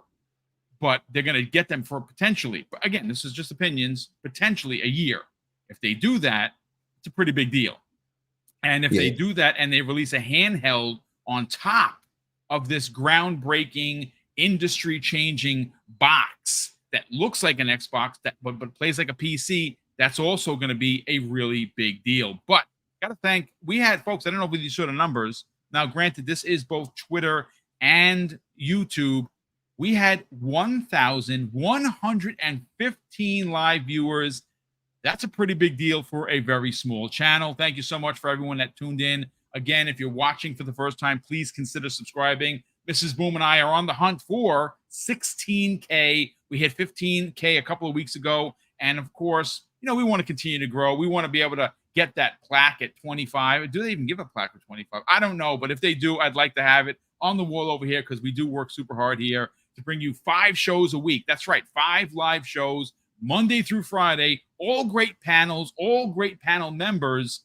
And you know what we don't do? We don't hate monger. We don't clickbait you in here. The topics are well researched, and I bring actual articles and give credit to where I'm pulling these stories from. So, of course, that's what you're supposed to do. But, of course, I want to thank everybody for being here. A big thank you to the whopping 28 or now 29 super chats that have come in. We got 2 more that popped in. Thanos drops a very generous $5 super chat and says, I wonder if Sony will pay Xbox to ensure Xbox games run better on the PlayStation 5 Pro. I mean, that's a pretty good. You know what? It's going to happen, you know, at some point. And like, look, it's better. Digital Foundry is going to get in front and say, you see, Xbox, you suck. That's just what they do. Nino Vistic has gifted 1 Double Barrel Gaming membership. Thank you so much for the generosity, brother. And, of course, the well wishes as always. Let's get everyone out of here. We want you to enjoy your holiday weekend. I'm going to say this because I'm ex-popo. You know, please, folks, if you are going to go out and you are going to enjoy the long weekend, please do it responsibly. Do not drink and drive. Do not smoke and drive. If you know what I'm talking about, be responsible, because it's not your life only that you're going to ruin. You could ruin someone else's. And I know it's boring and nobody wants to hear from the popo, but every time we have a holiday, you hear about these travesties, and it could be avoided by just using some common sense. So with that said, Umbra, let's sell your brand, kind sir. The fix you had with Danny on last night, obviously. Let's talk about that. Where can people subscribe to the fix each and every week, and more importantly, follow you on social media? Yes, sir. Yes, sir. We actually had a really good show yesterday on the fix. And it's, you know, it's interesting because I've come to this kind of plateau, if you will, when it comes to having guests and such. And I do love having some people on who can give opposing views or just thoughts. So like, I'd like to hear people's thoughts, and it helps me to try to be a better podcaster. Bouncing off each other is always fun. Absolutely. So, but I have noticed that me and Danny's chemistry have grown, I think, pretty fairly great over time when we've done the solo dolo thing, right? So we did yesterday's just me and him. And, you know, Danny always comes with the heat as well. He has he's very opinionated, and sometimes he might seem more pessimistic than myself, right? I'm more of an optimistic guy. So hearing his takes on things is always interesting, and we bounce off each other great with that. And of course, we share a lot of same interests from anime, TV shows, movies, etc. So we talk about all of that on the fix. And if you guys, I'm pretty sure you all are more than just gamers. I'm sure you movie heads, you know, TV heads, whatever it may be, you know, from shows, movies, anime, whatever, book, comics, wrestling, all of those things. We talk about all of that on the fix. And Corkenstein, I got to get you to come through sometime, brother. Love your takes on here. Thank you, Yeah, sir. man. Please let me know. I was not aware of your game, my good sir. Well, thank you. It was a pleasure talking with you. It's the first time, for like we were saying before we started. Yeah, first time for both of us. Yeah, you sold me on that when I told you when you used that quote that my grandmother used. I'm like, okay, I gotta bring this brother through for sure. I appreciate it. I'm pretty sure I follow you on Twitter already, right? I believe so. Yeah, I think so. Yeah. Okay, I'll hit you up soon. I'm trying to get Miles to come through soon because I want to talk about that. I know I'm dragging on. I'm sorry, but I want to get him to come through for the discussion for the Vicious of Mana. Shout out to the chat. Thank you all for being here, holding us down. Wherever you are, even if you're on Twitter, thank you guys for being here, listening to us, hearing us out. And I just shared my link in the chat to the channel for the fix. So if you guys have not done so, and I heard somebody subscribe a second ago, if it's on my OBS, it'll ring like a little whatever. Anyway, thank you for subscribing. And if you all have not done so, please hit that link and subscribe to it, brother, and help us grow that channel. We are very small, clearly. Close to 2,000, maybe probably about 300 some odd away from 2,000 subscribers. So we definitely would love to get more people to come through and subscribe and come by and visit us on Thursdays at 8:00 Eastern. Tonight we have the Infinite podcast. That's with myself, Risk It for the Biscuit, as the host. That blue number, Holly, and my brother Dante, aka Spriggan, who will be on the show tonight. I'm not sure if we have a guest, but probably not. But we're gonna kill it anyway. We always have good discussions on that. So hope you guys come by tonight. That's also at 8:00 Eastern. So come by Risk's channel and we'll check us out there. See you guys later. Boom. Thank you very much, brother, for doing what you do as always, and having me come through today. Well, appreciate you being a part of the show. Normally, you're not here on Fridays, but obviously it's great to have you here. You had great opinions, as always. Korkenstein, before we get to your outros, Hargeet China, who's been a channel member for 2 long years, says they're supposedly announcing the Pro in a blog post. No dog and pony show from Sony. Either wrong info or they don't care about the Pro. I mean, it's weird. It's a bit of weird energy. It's a Pro, right? It's a piece of hardware. It's new. A blog post, not even a video. We'll see what happens. That's the rumor. Korkenstein, sell your brand, brother. Where can people follow you on social media? But more importantly, check out your YouTube channel where you're doing some really cool things. Tell the people about it. Yeah. So, first of all, thank you, Boom, for having me, man. As always, you have an awesome show here. Big thank you to your community.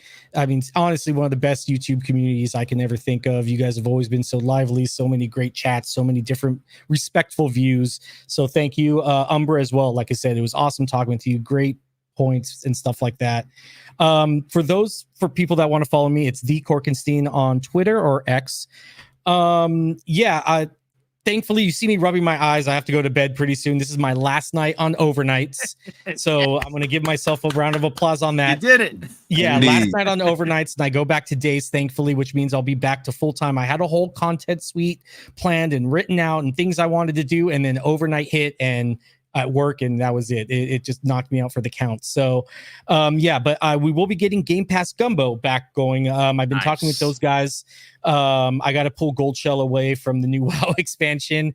I think him and Jez have been playing a little bit. We do Game Pass Gumbo. Basically, we incorporate video games with food. So like we did, like I said, the example I use, we're going to do when Call of Duty releases is we're going to talk about Call of Duty gaming and stuff like that. But we're also going to talk about our other co-hosts. They've been in the military, about their experiences with MREs. And then we're all going to eat one live on air. So that's going to be kind of an experience. MREs, the ready to eat meals. Oh, wow. Okay. Nice. Yeah. So we're all going to do that. But we also talk about like Japan. So like we did Assassin's Creed, the new one coming out, Shadows. And we discussed, because one of our other hosts, he actually lived in Japan for a while he was on duty, and he talked about like different dishes and what we like when we eat Japanese food, things like that, ramen things, all that different stuff. And we actually dive into the history of food as well that relates to the game. So it's kind of this interesting concept. We're still working on it. Like I said, we've been on hiatus because I've been out for about the last 2 months. But get ready, guys. We are bringing it back. Probably in the next 2 to 3 weeks. Give us some time, but yeah, that's my my shtick. Well, thank you again for being a part of the show. Super appreciate it. Can't wait to see what you do with Game Pass Gumbo. It's a phenomenal way of talking about gaming. And of course, listen, that's when you can do something that's no one else is doing. It's always interesting content. So we're happy for that. And of course, ladies and gentlemen, once again, thank you so much for tuning in for today's Breakfast at Boom. Hopefully you enjoyed yourself enough to hit the like button. And of course, I'm going to close out the show with something that's incredibly important to me. Hopefully one day be important to you. And that's something that my dad taught us when we were kids. And he would say, Craig, treat others how you want to be treated. And also, it doesn't cost anything to be nice. You live by those rules, son. I can guarantee you're going to have an awesome day. So take care, everyone. And we'll see you next week on the newest episode of Breakfast with Boom.